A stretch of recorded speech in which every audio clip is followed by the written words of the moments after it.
Fala pessoal, tudo bem? Hoje, dia 13 de setembro de 2023, eu vou fazer uma análise especial hoje, que é das ações da Oracle. A sessão de ontem, essa ação ela teve uma forte desvalorização por conta da divulgação do resultado trimestral da companhia. E vamos dar uma olhadinha na semana. Hoje já está se recuperando um pouquinho, levemente, 1,82 de alta, mas ainda acumula 9,30% de desvalorização na semana. Eu recebi diversas perguntas, né, do pessoal que participa tanto da mentoria quanto nos nossos grupos de WhatsApp, Telegram, a respeito desse ativo, né? O pessoal acompanha, saiu na mídia, enfim. Isso desperta a curiosidade das pessoas. Eu vou usar a metodologia de análise que eu uso diariamente no projeto de mentoria, de forma educacional, né? Eu ensino essa metodologia e também na sala ao vivo, onde eu faço recomendações de investimento, enfim, onde a gente usa essa metodologia na prática. Eu vou explicar brevemente como é a metodologia, só para ficar claro para vocês. Ela é dividida em duas etapas. O que a gente vai usar nessa análise é simplesmente a primeira etapa, a gente não vai usar a segunda etapa, tá? Mas a primeira etapa é composta, eu chamo ela de GPS, eu classifiquei ela de GPS, analogia ao sistema de posicionamento global dos carros, né? E eu vou explicar por que no instante. E nessa etapa da análise eu uso, e é o que a gente vai usar nesse vídeo, análises de Elliott Waves e Fibonacci, tá? Majoritariamente, com auxílio de alguns indicadores, quando preciso, mas majoritariamente Fibonacci e Elliott Waves. Na segunda etapa da análise é a análise de Price Action, não é o caso, a gente não vai precisar fazer essa análise aqui, mas essa seria a segunda etapa da análise para eventualmente fazer uma recomendação de investimento como analista, né, eu como analista, ou eventualmente como trader para entrar ou sair de uma operação, tá? Então a segunda parte da análise de price action a gente não vai usar. Falando especificamente agora da análise classificada como GPS, o intuito dessa etapa da análise é entender sobre o contexto de Elliott Waves, né? A teoria de Elliott Waves, ela fornece, é a única ferramenta de análise técnica que fornece um contexto à movimentação de preço, tá? E como isso, né? O que eu quero dizer é, por exemplo, um movimento, assumindo que a tendência seja de alta, a gente entende que movimentos de baixa, né, de queda, eles são correção.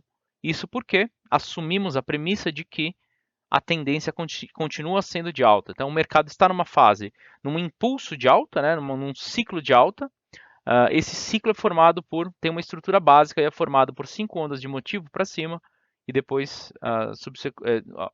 a estrutura subsequente seria uma correção em 3 ondas, né, ABC. Mas fato é que, uma vez que a gente identifica nessa estrutura, nesse mapa, né, por isso que chama de GPS, nesse mapa de Elliott Waves, onde o ativo está, no mapa fica mais factível da gente eventualmente projetar um cenário de maior probabilidade no futuro, tá? A gente identifica onde o mercado está e sabe o que esperar no futuro. Então é para isso que serve a análise de Elliott Waves. Eu simplifiquei bastante a explicação. Existem diversas regras, diretrizes dentro da análise de Elliott Waves, mas basicamente é para identificar o contexto da movimentação de preço, tá? Então minha avaliação é que agora a gente vai para a análise na prática. Olhando para o gráfico semanal, o gráfico da direita, a estrutura de impulso para cima, ou seja, o ciclo de alta, a tendência de alta ainda não acabou. Tá? Isso porque a gente tem ondas 1, 2, 3. Minha avaliação é que o segundo topo, na região dos 129 dólares, né? Aqui na região, eu vou falar sobre Fibonacci daqui a pouquinho. Na região de R6, 129 dólares, seja o fim da onda 3, para que uma 4 de correção para baixo se desenvolva e eventualmente uma 5, terminando o impulso para cima, se conclua o ciclo, tá? Essa fase de motivo do mercado. Isso não quer dizer que necessariamente a onda 4 já acabou, né? Ela provavelmente, como a gente está olhando no gráfico semanal, ela pode levar um tempo, algumas semanas para se desenvolver, mas que eventualmente a gente vai entender como correção para que a 5 de impulso para cima conclua o movimento, tá? Então, de qualquer forma, meu entendimento na interpretação de Elliott Waves que eu estou usando é a de que essa onda 4 ainda não, ela apenas começou, quando se concluir, a 5 se resume para cima. Para chegar a essa conclusão, né, essa interpretação de Elliott Waves, eu usei ferramentas auxiliares, como por exemplo, volume. Aqui a gente tem um clímax de compra no final da onda 3 de 3 e a leitura mais alta do IFR de toda a estrutura de preço, né, a partir desse fundo, ou seja, a partir daqui, desse fundo do IFR. O ponto mais alto do IFR, que é um indicador de baixo aqui, tá, com a linha azul escura, tende a ser a onda 3 de 3. Se essa onda é a 3 de 3,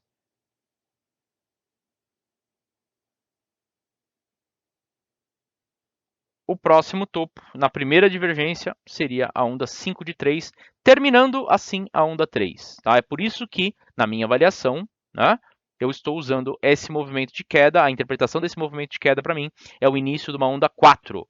Tá? É por isso. Então, porque eu atribuí maior probabilidade a que esse topo seja 3 de 3 e esse topo seja 5 de 3. Tá? Eu coloquei um quadrado aqui na onda 3, porque a própria onda 3 ela também tem 5 ondas dentro dela. Na verdade, todas as ondas de impulso têm. Essas são as propriedades fractais dos mercados. Tá? Então, o que isso quer dizer com fractal? Vamos pensar, e aí eu vou usar números aleatórios, tá? Mas vamos pensar que o gráfico de 1 minuto, ele forma o gráfico, os padrões do gráfico de 1 minuto se juntam, formam o gráfico de 5, que se juntam, formam o gráfico de 60, que se juntam e formam o gráfico diário, por exemplo. Esses números são aleatórios porque cada ativo depende, cada ativo tem uma sua particularidade, né? Tem seu nível de volatilidade, liquidez, funciona numa frequência diferente. Então, ativos mais líquidos e mais voláteis, a gente tende a conseguir enxergar essas estruturas de preço, essas estruturas de Elliott Waves, em tempos gráficos bem inferiores, inclusive inferiores a 1 minuto. Enquanto em ativos menos líquidos e com menos liquidez, a gente precisa de um tempo gráfico maior para conseguir enxergar essas estruturas. Tá? Mas isso é a particularidade de cada mercado. A regra é a mesma tanto para o gráfico de 1 minuto quanto para o gráfico de uma semana, como é o que a gente está vendo na tela aqui. Tá? Então, minha perspectiva é de alta para o ativo ainda, dada essa interpretação de Elliott Waves que eu tenho para o ativo. Agora a gente vai passar para a análise de Fibonacci, que também faz parte da primeira etapa da minha metodologia, juntamente com Elliott Waves. E Fibonacci nada mais é do que a gente está medindo proporção. Tá?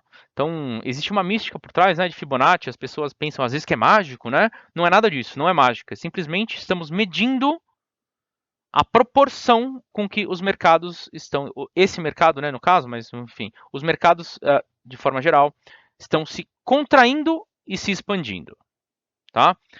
Esse indicador, com essas linhas horizontais vermelhas que você vê na tela, é um indicador exclusivo meu, eu que desenvolvi,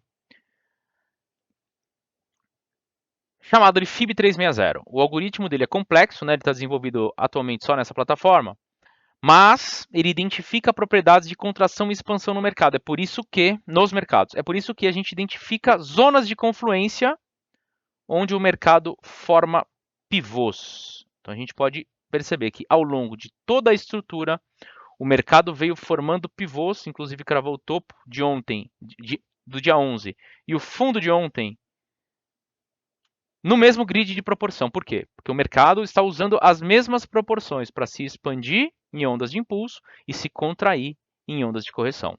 Tá? Então, esse é o racional por trás da análise de Fibonacci. O FIB 360 é o único indicador, é o mais avançado que eu conheço, né? E que te entrega zonas de confluência. Zonas de confluência são onde duas ou mais razões Fibonacci, projeções de Fibonacci, elas se encontram numa região de preço. Tá? Isso deixa muito mais provável uma projeção de preço, uma projeção baseada em Fibonacci. Alternativamente, em todas as plataformas, você tem acesso também a ferramentas simples de Fibonacci, né? Que são grids de retração e projeção, por exemplo. Tá? Não são ferramentas ruins, são ferramentas simples. Elas simplesmente te entregam de pivô a pivô, a proporção, a subdivisão, usando as razões Fibonacci. Diferentemente das ferramentas simples, o FIB 360 é extremamente avançado. O algoritmo dele levou anos para ser desenvolvido e sim entrega com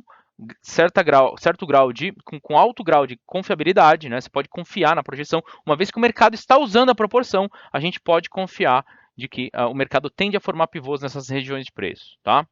E isso funciona em qualquer tempo gráfico, em qualquer ativo. Funciona no gráfico de 1 minuto, funciona no gráfico de uma semana, tá?